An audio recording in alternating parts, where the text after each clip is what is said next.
ایک شخص نے نا ایک بندے سے قرض مانگا. اس نے کہا مجھے قرضہ دو. وہ کہنے لگا کہ کتنا قرضہ؟ اس نے کہا 1000 دینار. دینار سونے کا ہوتا تھا، درہم چاندی کا ہوتا تھا. 1000 دینار چاہیے. اس نے کہا کوئی گواہ ہے تیرے پاس؟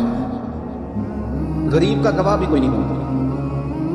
کبھی الجھ جائے نا کوئی بندہ تو کئی اپنے بھی کہہ دیتے ہیں کہ ہم اس کے قول فعل کے ذمہ دار نہیں ہیں. ایک غریب آدمی کو قرض کی ضرورت پڑ گئی، 1000 دینار چاہیے.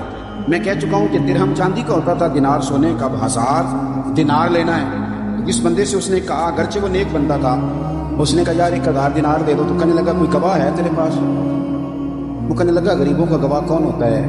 ہاں ایک گواہ ہے. کہا کون؟ کا میرا رب، وہ تیرے اور میرے بیچ گواہ ہے. اس نے کہا کوئی کفیل، اگر تو پیسے نہ دے سکے تو وہ بعد میں دے دے، یا تجھے کچھ ہو جائے تو وہ دے دے. اس نے کہا کفیل بھی میرا اللہ ہی ہے.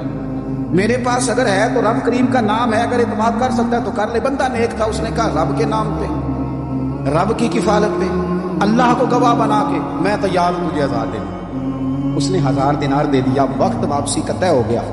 وہ چلا گیا پیسے لے کے. اس نے پوری محنت کی کہ میں نے وقت پہ پیسے لوٹانے. پوری محنت بھی کر لی، اللہ نے مدد بھی کر دی، پیسے بھی اس تاریخ کو اس سے مل گئے. بعض لوگوں کا تو لوٹانے کا دل ہی نہیں نہ ہوتا. فرمایا حدیث پاک میں کہ تو لوٹانے کا ارادہ کر، رب تیری مدد بھی فرمائے گا. لیکن یہاں بہت سارے لوگ کہتے ہیں خیر ہے، ارادہ ہی نہیں. تو پھر جس طرح کا بندے کا گمان ہو، رب بھی اسی طرح کا معاملہ فرماتا ہے. اس نے پیسے جمع بھی کر لیے اور واپس دینے کو تیار بھی ہو گیا. لیکن رستہ بحری جہاز کا تھا، کشتی کا تھا، دریا کے رستے واپس آنا تھا. اب وہ جب آ گیا دریا کے کنارے تو بڑی کوشش کی، پر وہاں اسے کوئی کشتی نہیں ملی. وقت پہ پیسے لوٹانے ہیں، سفر کرنا ہے، اب سواری میسر نہیں ہے. سوچ سوچ کے پریشان تھا کہ میں نے تو اللہ کے نام پہ لیے. اچانک دل میں ایک تجویز آئی. اس نے ایک لکڑی لی، لکڑی کو اندر سے کھولا، 1000 دینار اس میں بھرا. بخاری پڑھ رہا ہوں. اور ساتھ ایک خط بھی لکھا کہ یار میں پیسے پہنچانا چاہتا تھا پر مجھے کوئی چیز نہیں ملی دریا کے اس پار آنے. اللہ کے نام پر تیری طرف روانہ کر. اور یہ کہہ کہ وہ لکڑی دریا میں رکھ دی. وہ لکڑی ڈوب گئی ہے، واپس آ گیا. وہ جس نے پیسے لینے تھے وہ عین مقررہ وقت پر دریا کنارے آیا. صبح سے سر شام تک اس نے انتظار کیا. دل ڈھلنے لگا تو دل میں خیال آ گیا کہ یار نہیں، اس نے دینے ہی، جھوٹا وعدہ کر گیا، پہنچا ہی نہیں وقت پہ. اب جب واپس لوٹنے لگا تو اچانک دریا میں ایک لکڑی تیرتی ہوئی دکھائی دی.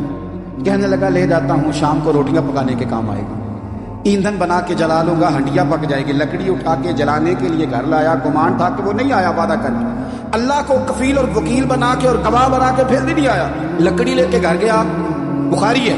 اور جب اس کو چیرا نہ کہ میں اس کی آگ جلاؤں گا، کھولا تو اندر سے 1000 دینار بھی نکل آیا، خط بھی نکل آیا.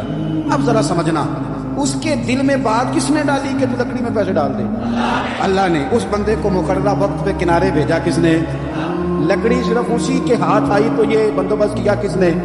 اللہ نے. گھر جا کے چیری تو پیسے بائی فادر اس تک پہنچائے کس نے؟ تو پھر ہمیں بھی توجہ اللہ کی جانب بھی کرنی چاہیے.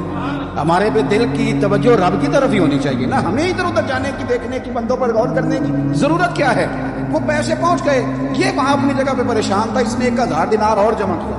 پھر دوبارہ ایک دن دریا کنارے آیا، کشتی مل گئی. بیٹھ کے اپنے اس بھائی کے پاس آیا، کہنے لگا دیکھنا مجھ پر بدگمان نہ ہونا، پیسے اس تاریخ کو بھی جمع کر لیے. دریا پہ آیا تھا پر کشتی نہیں ملی تھی. پھر میں نے نا لکڑی میں ڈال کے خط ڈال کے تیری طرف بھیج بھی دیے تھے، لیکن آج میں پھر لے کے آ گیا ہوں. وہ کہنے لگا خوش ہو جا، جس رب کو تو نے میرا اور اپنا گواہ بنایا تھا اس رب نے میرے تک پہنچا بھی دیے ہیں.